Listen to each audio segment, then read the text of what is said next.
Porque, em nome de tudo que é sagrado, eles não estão gastando dinheiro. Neste exato momento, especialistas em turismo dos 4 cantos do planeta olham para o Brasil em estado de absoluto choque e perplexidade.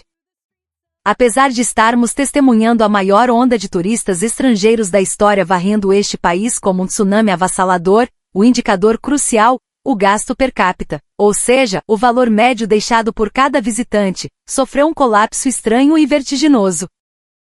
Normalmente a lógica econômica básica dita que se o número de turistas aumenta, a receita turística de toda a região deveria explodir proporcionalmente. Esse é um princípio fundamental da economia. No entanto, hoje, aqui no Brasil, essa lei antiga e imutável foi completamente estilhaçada. A grande mídia internacional, como o Wall Street Journal dos Estados Unidos e o Financial Times do Reino Unido, batizou esse fenômeno bizarro de "o mistério do turismo brasileiro". Dia após dia, reportagens urgentes tentam analisar a situação. Seria o ressurgimento dos pacotes de viagem ultra baratos?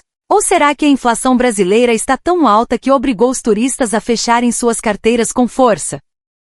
Alguns especialistas mais alarmistas chegam a temer que a indústria do turismo no Brasil tenha caído em um estado de esvaziamento, uma arquibancada oca. Contudo, escondida por trás desses números, jaz uma reviravolta chocante, uma inversão de jogo que nenhum outro país no mundo jamais presenciou.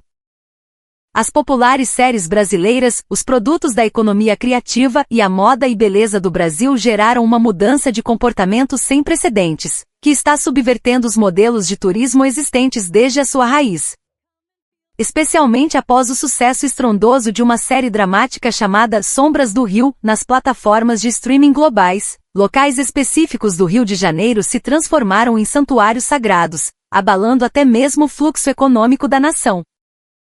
O que exatamente está fazendo com que os olhares e os passos de bilhões de pessoas ao redor do mundo se voltem para o Brasil? E o que esses turistas que supostamente estão com as carteiras fechadas estão, na verdade, comprando desesperadamente quando chegam aqui? A partir de agora vamos mergulhar fundo nessa verdade assombrosa. Por favor, inscreva-se no canal, deixe seu like e comente. Vai Brasil! Eu sou Eva Ide, chefe de estratégia de turismo da consultoria global alemã Ecotri. Sendo brutalmente honesta, esta viagem de negócios ao Brasil parecia, para mim, uma espécie de rebaixamento profissional. Nos últimos 15 anos, fui responsável apenas pelo desenvolvimento de resorts de ultraluxo na Europa e na América do Norte. O que eu considero o núcleo do turismo é muito claro: cifras monetárias e benefício público. A quantidade de cabeças, o número de turistas, não importa. Eu acreditava firmemente que mesmo que apenas uma pessoa venha, é o quanto de valor ela pode gerar antes de ir embora que define o nível turístico de um lugar. No entanto, minha visão sobre o mercado latino-americano, e especialmente sobre o mercado brasileiro, que dizem estar em ascensão recente, era extremamente severa e crítica. Isso se deve às memórias terríveis de quando fui mochileira pela América do Sul nos meus 20 anos, memórias que ficaram profundamente gravadas no meu cérebro. Ruas caóticas e desorganizadas, comerciantes que viam os turistas apenas como árvores de dinheiro a serem sacudidas, lembrancinhas de qualidade grosseira. Para mim, a América Latina era sinônimo de confusão e baixa qualidade. Mesmo que o Brasil seja famoso por sua cultura vibrante e agronegócio, meu julgamento era que, em termos de infraestrutura turística, ele ainda não havia conseguido se livrar daquele modelo barato típico da região. Saindo do aeroporto de Frankfurt, já dentro do avião rumo ao Galeão, Gig, falei com um tom cheio de autoconfiança para os membros da minha equipe, enquanto puxava os dados estatísticos da Embratur, Agência Brasileira de Promoção Internacional do Turismo, por favor. Olhem isto. O número de turistas explodiu 120% em comparação a 2019, mas o faturamento das lojas duty free no aeroporto, ao contrário, caiu. Esta é a prova típica de um mercado de ganhar na quantidade com margem baixa. Eles não estão vendendo uma cultura única. Estão vendendo baratijas e modismos passageiros. Essas séries brasileiras não passam de uma subcultura para jovens, insuficientes para atrair a camada de meia-idade com real poder de compra. Eu afirmei isso categoricamente. Minhas análises sempre foram perfeitas. E dessa vez eu também achava que não haveria erro. Ao pousar no aeroporto do Galeão e pegar o transporte em direção ao centro do Rio de Janeiro, meus pensamentos não mudaram. A paisagem que passava pela janela era um aglomerado de construções cinzas e comunidades nas encostas. Eu sorri com desdém internamente, pensando que de fato, aquela era uma cidade desprovida de charme sofisticado.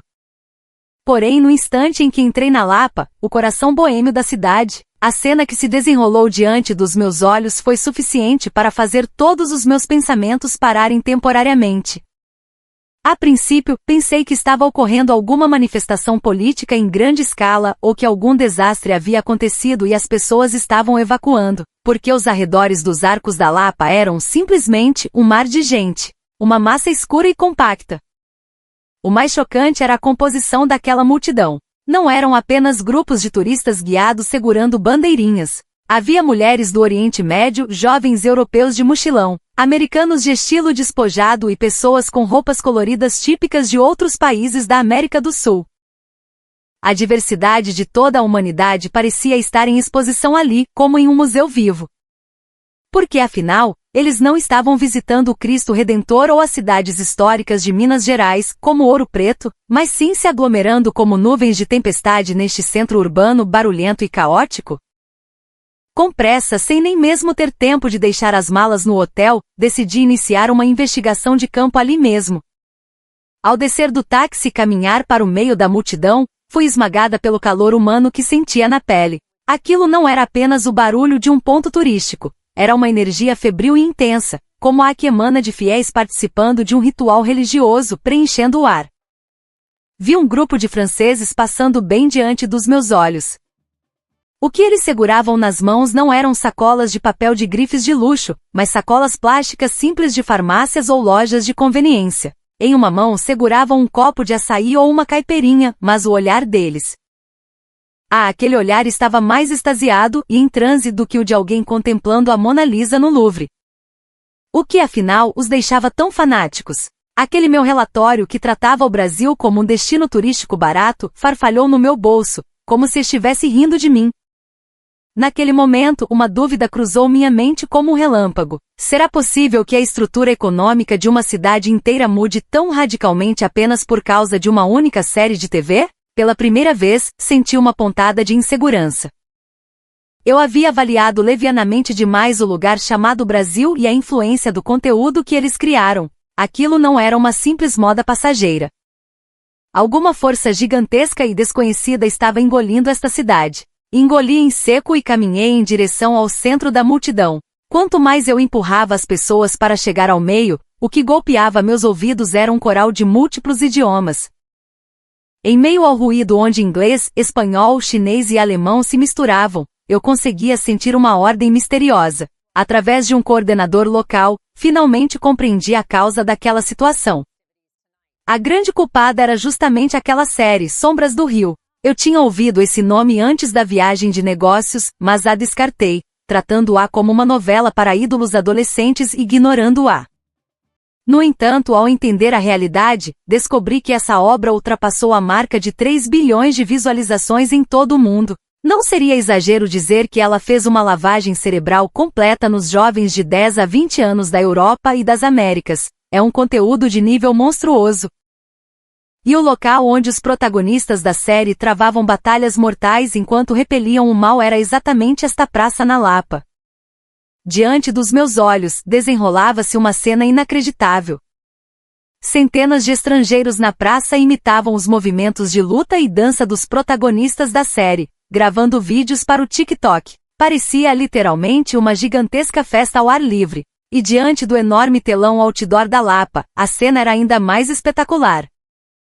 Para assistir a um anúncio de apenas 15 segundos onde os personagens da série apareciam, milhares de estrangeiros com câmeras a postos esperavam por mais de 1 hora sob o sol escaldante do verão carioca. Isso é loucura, murmurei sem querer. Nenhum monumento histórico da Europa, nenhuma avenida de marcas famosas consegue criar uma cena de tamanha espontaneidade. Já vi pessoas tirando fotos em frente à Torre Eiffel em Paris, mas nunca vi ninguém olhando para aquela torre e chorando ou dançando de emoção. Nesse momento, meu parceiro de negócios no Brasil, o chefe da equipe de estratégia da gigante do comércio eletrônico Magazine Luiza, Magalu, o Sr. Silva, aproximou-se de mim. Ele vestia uma camisa social comum, mas seu olhar brilhava de forma afiada. Ele parecia ter lido a minha expressão de confusão, e com um leve sorriso no rosto disse, "Está surpresa, Eva? Mas isso é apenas o começo."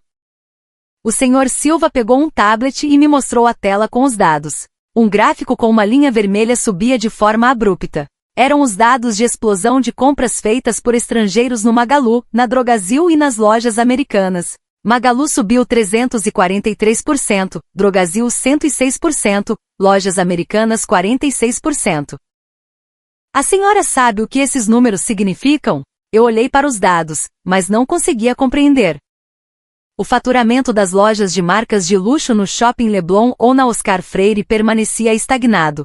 Por que apenas o faturamento dessas lojas de preço médio e de produtos do cotidiano estava explodindo?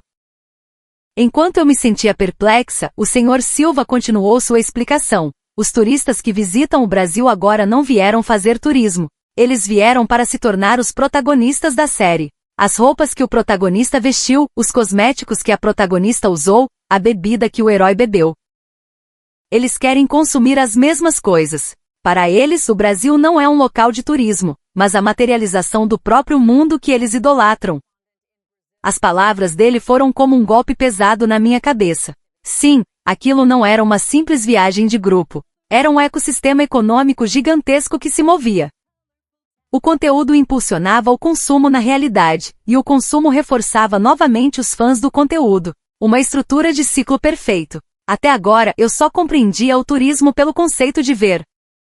No entanto, o Brasil já havia evoluído o turismo para o conceito de comprar e viver, não apenas observar. Mas ainda restava uma dúvida impossível de dissolver. Mesmo assim, o gasto por pessoa caiu. Economicamente, isso não é uma perda? Vender 100 pratos de feijoada ou 100 coxinhas de R$ 15 não dá um lucro menor do que vender uma única bolsa de R$ 30 mil? Retruquei de forma incisiva. Então o Sr. Silva me levou até o bairro de Santa Teresa, no Rio. E lá, enfrentei outro choque. Nas vielas de paralelepípedos daquele bairro antigo e tranquilo, estrangeiros formavam filas intermináveis. Porém, o lugar onde esperavam não era um restaurante famoso nem uma loja de souvenirs. Eles estavam apenas sentados em banquinhos de plástico em frente a um boteco simples de esquina, comendo macarrão instantâneo ou um salgado comprado na hora. Eles estavam recriando a cena onde o protagonista, após terminar um treino exaustivo, comia aquela comida simples para se curar. A expressão no rosto deles parecia mais feliz do que a de pessoas jantando em um restaurante com estrelas Michelin. Naquele momento, compreendi que o valor não está no número impresso na etiqueta de preço. Para eles, aquele prato de comida simples não era um alimento barato de R$ 15, mas um ritual sagrado de comunhão com seus heróis. O gasto per capita não caiu, o modo de consumo é que mudou.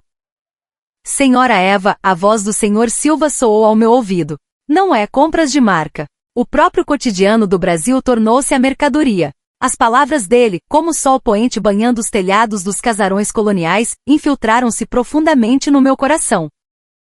O Brasil estava escrevendo uma nova fórmula de turismo que não se encontrava em lugar nenhum do mundo, e naquele local histórico ouvi o som do meu velho preconceito desmoronando ruidosamente.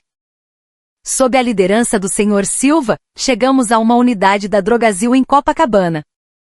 Fazendo jus à fama do bairro, o lugar parecia uma fornalha de energia. Mas o que chamou minha atenção não foi a multidão na rua, e sim as cestas de compras que carregavam. Caminhamos até a frente da farmácia. A fila que se estendia para fora da loja lembrava um posto de racionamento em tempos de guerra. Ao entrar, quase sufoquei. Os corredores estreitos estavam abarrotados de estrangeiros que mal conseguiam se mover, varrendo as prateleiras. Europeus, asiáticos do Sudeste, americanos, coreanos. Cada um com a tela do celular ligada comparando produtos. Observei atentamente o que colocavam nas cestas.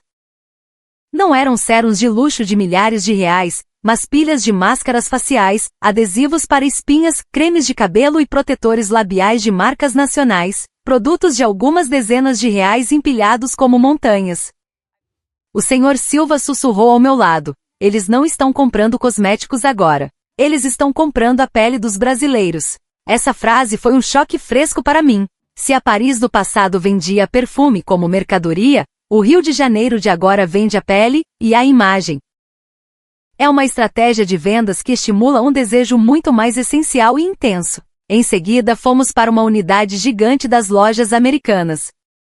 O prédio inteiro era um departamento de vida cotidiana. A princípio não pude acreditar. Aquele edifício enorme estava lotado de mochileiros de todo o mundo. Elevadores cheios, até as escadas estavam tomadas por gente. O que eles colocavam em suas cestas de compras? Surpreendentemente eram chinelos havaianas, cangas de praia com estampas locais, filtros de barro e pacotes de café brasileiro. Naquele momento, num canto da loja, encontrei uma mulher gravando um vídeo.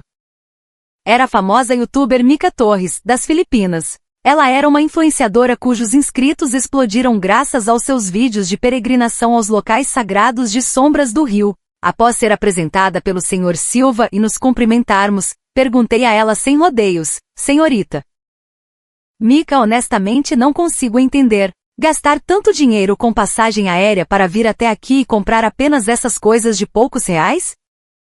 Mica respondeu com um sorriso radiante, seus olhos brilhando como pedras preciosas. Eva, nós não viemos para comprar coisas. Nós viemos para experimentar e levar de volta o estilo de vida das pessoas deste lugar. Bolsas de grife a gente compra em Paris ou Nova York, em qualquer lugar, certo? Mas comer com simplicidade, usar produtos de beleza brasileiros, tomar um café forte depois da refeição. Isso é a vida real que só se pode sentir no Brasil. A resposta dela foi como uma pancada forte na minha nuca. O fato de gastarem pouco com marcas de luxo não era porque não tinham dinheiro, mas porque a maneira de consumir a essência do Brasil era diferente. Senti vergonha por ter tratado os turistas até hoje apenas como máquinas de gastar dinheiro. Eles não eram consumidores, eram estudantes que vieram aprender a cultura chamada Brasil. O Sr. Silva puxou os dados decisivos e me deu o golpe final. O número de turistas é maior que em 2019, mas o consumo per capita é muito menor. Muitos especialistas chamam isso de crise, mas eu chamo de período de ajuste na fase de expansão.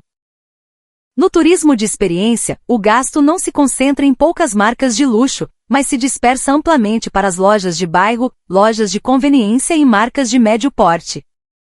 Olhando pelo volume total, parece que diminuiu. Mas, na realidade, o dinheiro está fluindo para os vasos capilares de todo o ecossistema econômico. É uma estrutura muito mais saudável. Só então senti que todas as peças do quebra-cabeça se encaixaram. O Brasil está completando a democratização do turismo. Não é um turismo de luxo que apenas os ricos podem desfrutar, mas um turismo onde qualquer um pode vir comer, vestir e viver como um brasileiro, sentindo a felicidade do cotidiano. Esse era exatamente o novo modelo de criação de valor que eu procurava há tanto tempo, mas que havia decidido que não existiria na América Latina. Ao sair da loja, percebi que, sem saber, eu também segurava um creme hidratante nacional que havia pegado. A embalagem única tocava a ponta dos meus dedos. Aquele pequeno pote de creme poderia, surpreendentemente, tornar-se um símbolo do Brasil mais poderoso do que uma bolsa Chanel. Pela primeira vez, senti um remorso profundo pela minha própria ignorância ao desprezar o Brasil como um mercado barato. Caminhando pela rua, a noite caiu e as luzes do Cristo Redentor brilhavam ao longe. Sob aquela luz, inúmeros estrangeiros seguravam seus espetinhos de carne ou copos de guaraná, sorrindo felizes. A aparência deles parecia, literalmente, a de um grande festival de rua. Naquele momento, uma questão gigantesca fisgou meu coração como um anzol. Então, como esse novo modelo brasileiro vai virar o mercado de turismo mundial de cabeça para baixo? Isso é um fenômeno exclusivo do Brasil? Ou se tornará a nova Bíblia que o mundo todo deverá seguir? Meu coração acelerou. Preciso reportar essa descoberta avassaladora para a sede. Esse pensamento fez meu corpo todo ficar alerta. Intuí que aquilo não seria um simples relatório de viagem de negócios, mas sim um livro profético que reescreveria a história do turismo mundial. A semana no Brasil foi um tempo que abalou fundamentalmente as convicções de 30 anos da minha vida. No avião de volta para Frankfurt, na Alemanha, não dormi nem por um minuto. Na tela do meu notebook, apenas o cursor piscando me apressava. Com dedos trêmulos, escrevi o título do relatório. Modelo brasileiro de turismo econômico baseado em comportamento. A transformação do cotidiano em marca, além das grifes. Após escrever o título, as cenas que presenciei naquela semana passaram diante de mim como um filme. A multidão dançando na Lapa, a varredura de produtos nas farmácias, as refeições simples em Santa Teresa. Nada disso eram fenômenos isolados, mas sim uma correnteza gigantesca. Ajustei minha respiração e comecei a escrever o corpo do texto. Excluí completamente a perspectiva eurocêntrica existente à ideia de que as instalações devem ser boas, ou, deve haver shoppings de luxo. Em vez disso, registrei meticulosamente apenas os fatos centrados na realidade viva que testemunhei no Brasil. No dia seguinte ao meu retorno, a grande sala de conferências da sede da Ecotri estava impregnada de uma tensão sufocante. Os membros do conselho eram todos gigantes da indústria de turismo europeia. Eles cruzaram os braços, esperando meu relatório. O olhar deles transmitia um tédio do tipo: o que de tão importante poderia vir de uma viagem à América Latina? Engoli em seco e comecei a apresentação.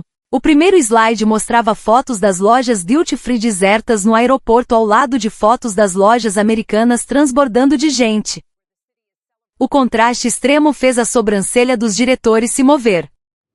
Senhores, a fórmula de turismo que conhecemos morreu. Pelo menos no Brasil, isso é um fato. Minha primeira frase fez a sala de reuniões cair em um silêncio absoluto.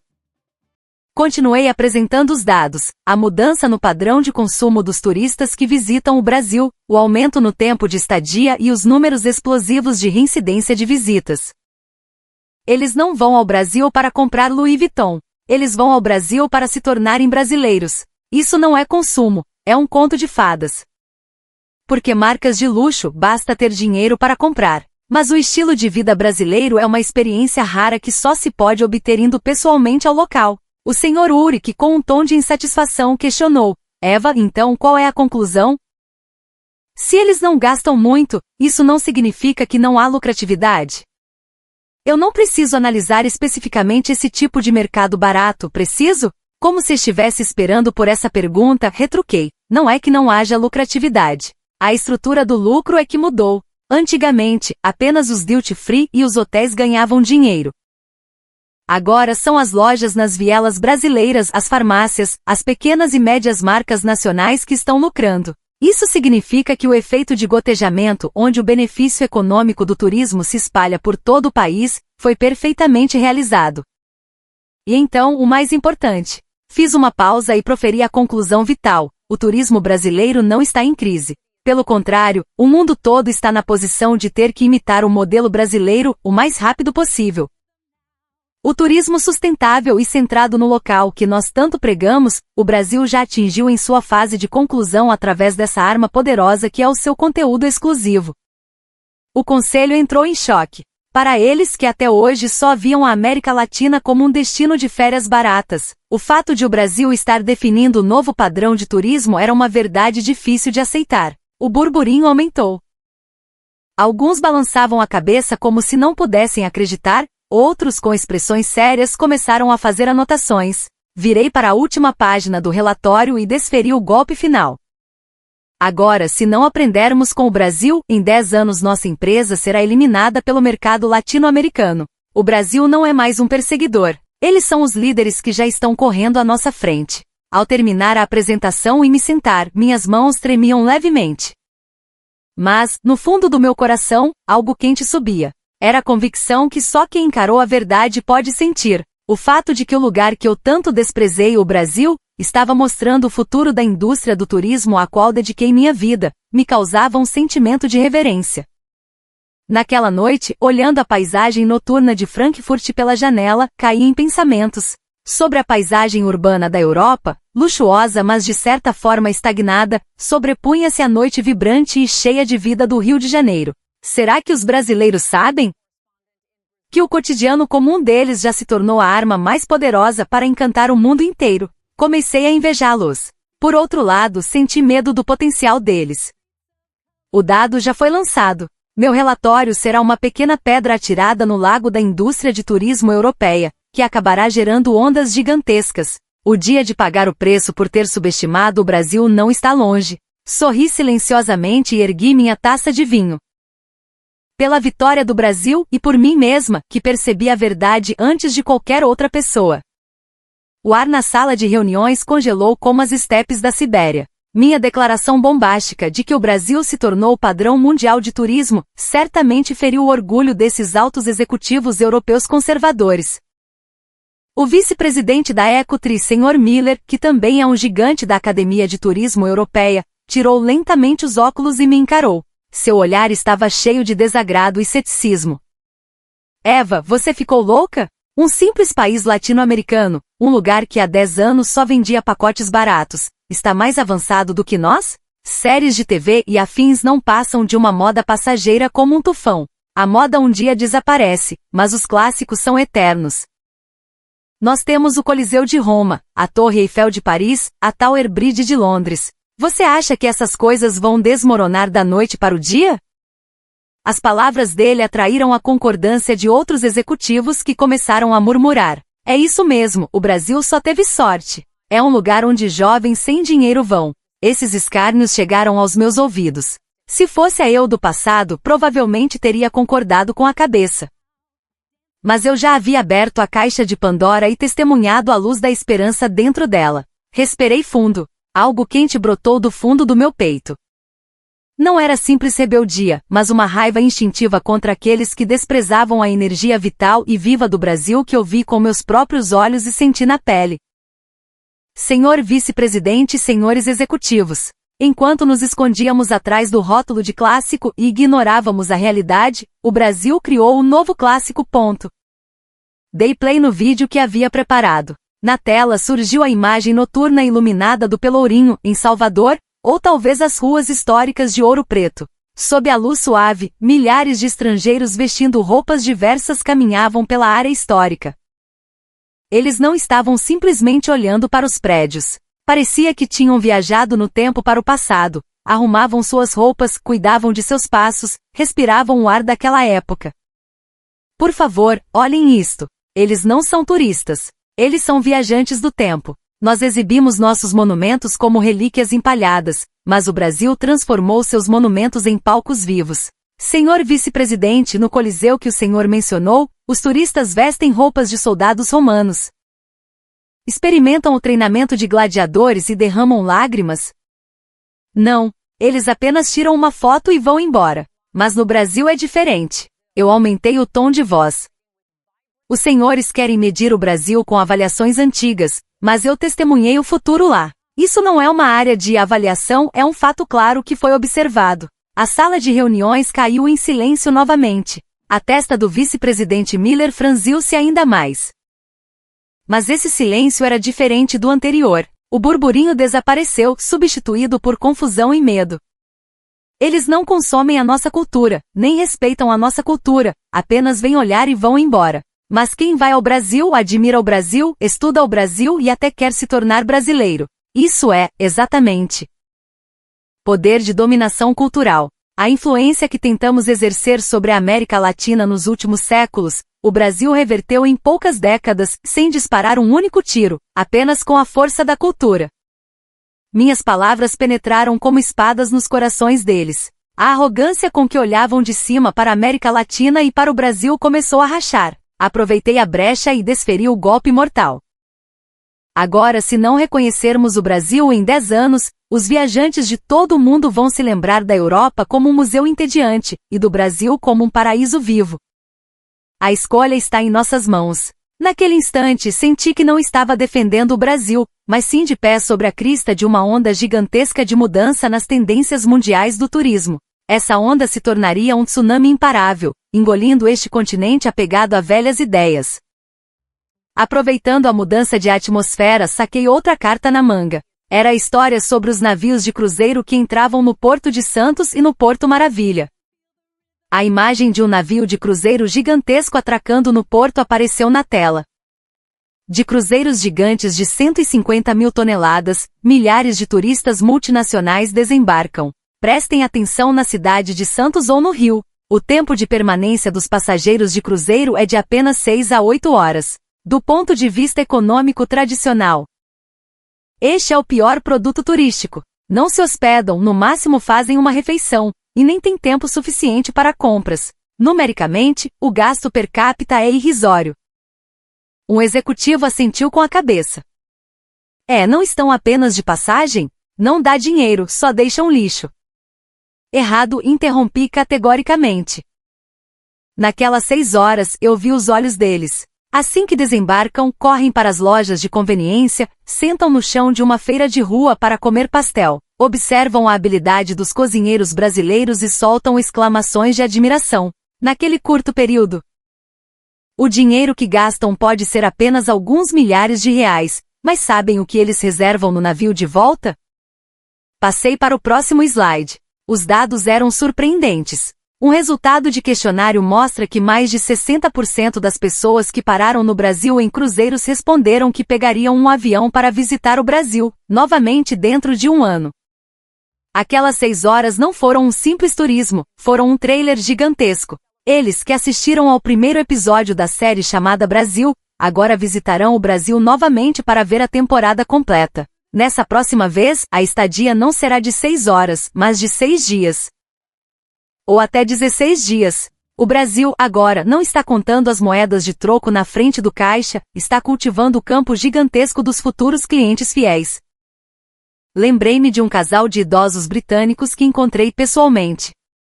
Eles usavam chapéus típicos comprados na feira e riam como crianças, dizendo: viajamos o mundo todo, mas essa sensação é a primeira vez. O cheiro da feira, os gritos cheios de energia dos vendedores. O cheiro do porto. 6 horas não são suficientes. Nossa viagem de comemoração de aposentadoria no ano que vem será definitivamente para dar a volta no Brasil, do Rio até a Amazônia, depois para o Nordeste e voltando para cá. Aquelas palavras deles valeram para mim mais do que qualquer consultoria de milhões de dólares. Os números do ticket médio são apenas algo que segue depois. O Brasil mudou o padrão do turismo. Não é vender coisas, é implantar a saudade de querer voltar. Esse é o cerne do turismo à brasileira. Até hoje, mirávamos apenas na carteira dos turistas. Mas o Brasil ocupou o tempo deles e roubou seus corações. A convicção dentro de mim agitava-se como ondas. O Brasil é inteligente. Eles não se alegram nem se entristecem por números imediatos. Eles conhecem a força essencial que pode mover o coração das pessoas. Chegando ao final da apresentação, evoquei novamente as memórias do Rio de Janeiro e de São Paulo. Dessa vez, não a Lapa chamativa ou a Avenida Paulista luxuosa, mas a paisagem dos escritórios no centro ou na região da Berrini. O momento que mais me chocou no Brasil não foi nenhum grande evento ou festival, mas a hora do almoço comum.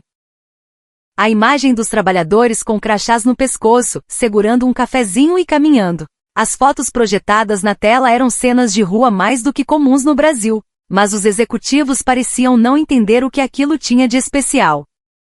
Senhores, por favor, olhem para a expressão dos brasileiros nesta foto. Dizem que eles vivem em uma sociedade competitiva e desigual, mas na forma como aproveitam o breve lazer do almoço, sente-se uma finesse maravilhosa e inexplicável. Surpreendentemente, os turistas estrangeiros idolatram exatamente essa imagem. Nasceram até produtos de viagem chamados Experiência do Trabalhador Brasileiro. Fiz uma pausa e olhei para a audiência. Os brasileiros não sabem a força que possuem. O café ou suco que bebem todo dia, o metrô que usam, a segurança de caminhar em áreas movimentadas, comparada às zonas de guerra ou caos total em outros lugares do mundo, a gentileza dos garçons que trazem algo extra. Todo esse cotidiano é, para os estrangeiros, uma fantasia quase milagrosa. As palavras de um jovem italiano que encontrei em Santa Teresa ainda estão claras nos meus ouvidos. Ele, vindo de Milão, a capital da moda, olhou para um atendente de uniforme de loja e exclamou: "Isso é muito cool. Eu não consigo esquecer aquele momento."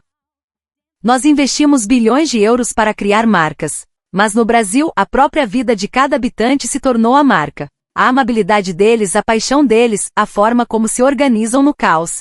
Tudo isso são elementos que compõem a marca Brasil que está deixando o mundo fanático. Minha emoção transbordou e minha voz começou a tremer levemente. Naquele momento percebi: o Brasil não é apenas mais um país latino. O Brasil agora é o novo centro do mundo. No passado, a cultura ocidental fluía para o Oriente e para o Sul. Agora, o cotidiano do Brasil está fluindo de volta para o Ocidente. Como uma contracorrente. Essa é uma tendência irreversível. Como se a neblina se dissipasse, todos os preconceitos na minha mente desmoronaram completamente. O lugar chamado Brasil é uma árvore muito maior e de raízes mais profundas do que eu imaginava. Essas raízes já se estenderam por todo o mundo. Nós somos apenas um dos muitos que querem descansar à sua sombra. O cotidiano do Brasil é para as pessoas do mundo todo como um farol. Chegou a hora da conclusão final. Na sala de reuniões não se ouvia nem a respiração. Um silêncio total. Até o vice-presidente Miller largou a caneta e me encarava. Então, o que devemos fazer? Devemos imitar o Brasil? Colocar barracas de açaí no centro de Paris ou tocar funk brasileiro nas ruas de Londres resolveria? Balancei a cabeça lentamente. Impossível. O mundo todo tentará imitar o modelo brasileiro, mas jamais conseguirão alcançá-lo. Porque isso não é uma questão de sistema, é uma questão de ecossistema cultural. Projetei na tela um triângulo impossível. Em uma ponta está a criatividade pulsante, na outra uma história multicultural, e na última, uma vitalidade comunitária única. O único lugar na Terra onde esses três elementos se fundem perfeitamente é o Brasil, em redes de internet ultra rápidas. Uma história de séculos dança. O povo inteiro emite energia nesse ritmo. Esse ecossistema único não se cria em um dia. Disse com força, a França vende grifes, mas o Brasil vende cultura. Os Estados Unidos vendem tecnologia, mas o Brasil vende a experiência que une tecnologia e calor humano. O consumo de experiência é a estrutura que o Brasil completou primeiro. A queda no ticket médio atual não é uma redução do consumo. É a prova de que o consumo evoluiu, democratizou-se e diversificou-se. No último slide, acompanhado de uma vista noturna do Rio, estavam gravadas palavras em negrito: o problema do Brasil não é uma crise. É que o Brasil está andando muito à frente. E o mundo ainda não consegue acompanhar. Não é hora de nos preocuparmos com o Brasil. Devemos nos preocupar com o fato de o Brasil estar correndo tão rápido que nem conseguimos ver suas costas. Vamos reservar passagens para o Brasil agora mesmo e ir aprender como eles transformaram o cotidiano em milagre. Quando minha apresentação terminou, o vice-presidente Miller levantou-se lentamente de sua cadeira. E então, quebrando o silêncio pesado, começou a aplaudir devagar. Uma pessoa, duas pessoas. Logo a sala inteira foi preenchida por aplausos. Aquilo não era um elogio a mim, mas uma reverência à gigantesca verdade chamada Brasil que eu havia transmitido. Olhei para a janela. Do outro lado do céu cinzento da Europa, imaginei o Brasil brilhando intensamente no extremo sul. Lá, agora também, pessoas do mundo todo se reúnem. Todos os dias, novas lendas são escritas. Eu, que um dia desprezei o Brasil, tornei-me agora a missionária mais fervorosa do país. E tenho certeza de que essa correnteza jamais vai parar, porque o mundo já se inclinou em direção ao Brasil. Até que ponto essa nação continental ainda vai surpreender o mundo? Que tipo de